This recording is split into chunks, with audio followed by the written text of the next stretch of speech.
The Grand Chamber of the International Summit was thick with tension. Delegates from every corner of the world had gathered to witness discussions meant to shape the future of global security, trade, and diplomacy. Yet beneath the polished speeches and carefully rehearsed rhetoric, old wounds and new ambitions simmered, waiting for a spark. That spark came in the form of Benjamin Netanyahu's voice. Rising from his seat, his words carried a weight sharpened by decades of political battles. With conviction he declared, "Your land is ours." The silence that followed was deafening. The phrase, dripping with entitlement, sliced through the hall. Some leaders shifted uneasily, others lowered their eyes, unwilling to be caught in the storm. Cameras zoomed in, capturing every flicker of expression, every clenched jaw. For Netanyahu, it was more than a statement. It was a challenge, an assertion that history, however painful or controversial, could be claimed and reshaped by sheer will. But across the hall sat Captain Ibrahim Traoré, leader of Burkina Faso, a man whose rise to power had been forged through defiance against foreign domination. His youthful presence contrasted sharply with the hardened faces of veteran politicians. Yet his reputation already carried weight, a voice of a continent weary of exploitation, yet unwilling to bow. The chamber waited, all eyes turning toward him. For a moment, he remained still, hands folded, expression unreadable. The pause only heightened the suspense. Delegates whispered in hushed tones, sensing history in the making. Then, with calm yet unshakable authority, Traoré rose. His gaze locked directly onto Netanyahu. The words that left his lips were not lengthy, nor wrapped in diplomacy. They were sharp, minimal, and devastating. "Step back." The phrase thundered through the hall like a bolt of lightning. It was not just a retort. It was a command. Simple yet absolute. In that moment, the balance of power seemed to shift. For decades, Africa had been expected to remain silent, its leaders pressured to comply with the narratives of stronger nations. But Traoré's words shattered that expectation. The chamber erupted. Some applauded thunderously, others gasped in disbelief. The clash of voices mirrored the clash of ideologies unfolding on stage.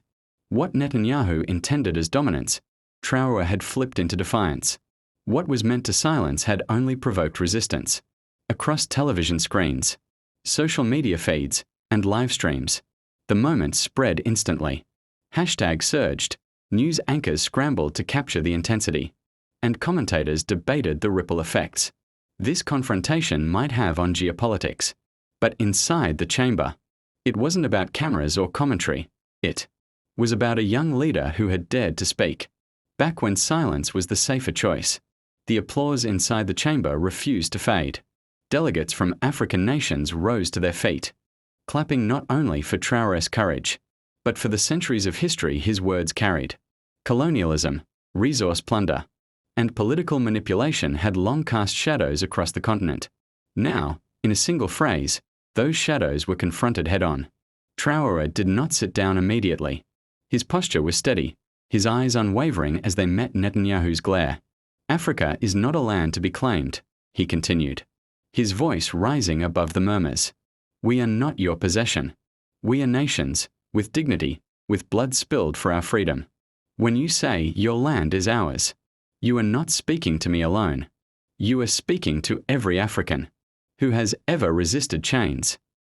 The words echoed with an almost poetic rhythm, striking chords not only with African delegates but with leaders from Latin America, Asia, and beyond. For them, too, the scars of imperialism were not ancient history but lived memory. Netanyahu shifted uncomfortably but refused to back down. He leaned toward the microphone, attempting to reclaim authority.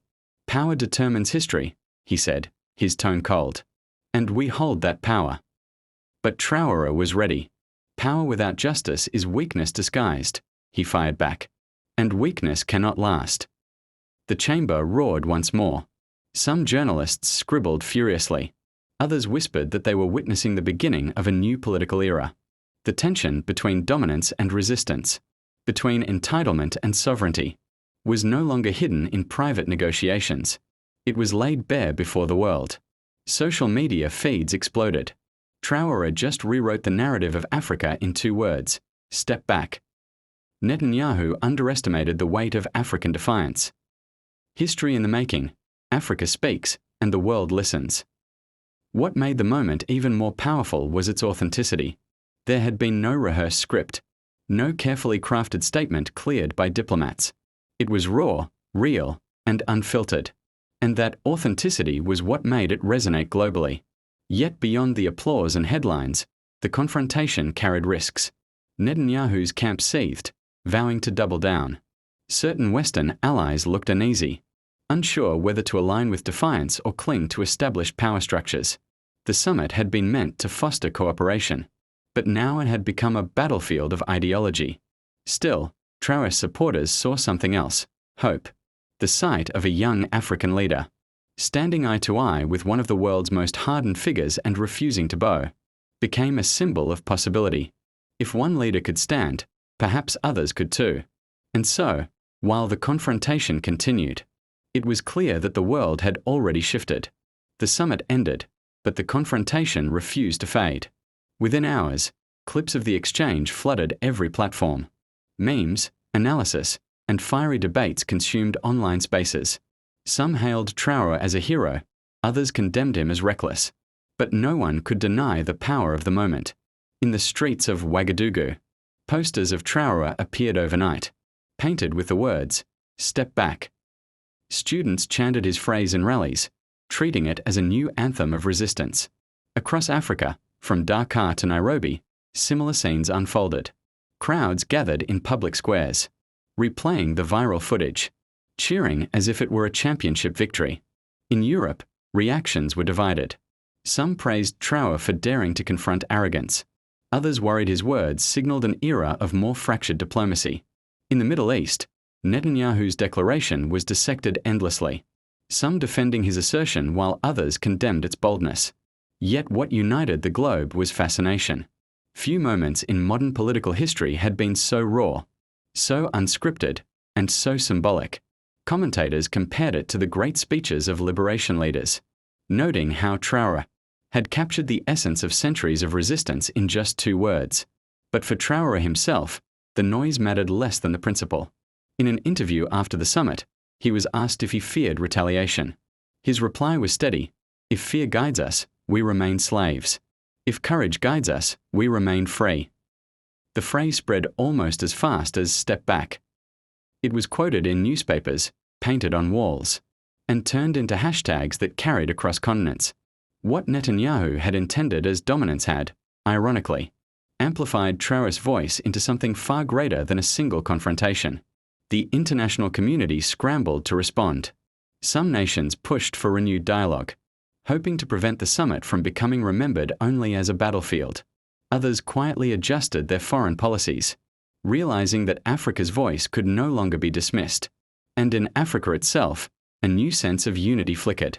Leaders who had long hesitated to challenge global powers now found courage. Citizens felt pride swell in ways politics rarely inspired. It was as though Traoré's 2 words had unlocked something, buried deep in the collective consciousness of the continent. Of course, critics warned that symbolism was not enough. They argued that slogans could not replace strategy, and that resistance alone could not build prosperity. But even they could not ignore the shift in perception. For once, Africa was not cast as a victim, nor as a passive participant. It was a force, loud and defiant. The clash at the summit had begun as a simple declaration and a simple reply. But by the time the world processed its echoes, it had transformed into something far greater, a reminder that the spirit of resistance is timeless, and that sometimes the most powerful revolutions begin with just 2 words.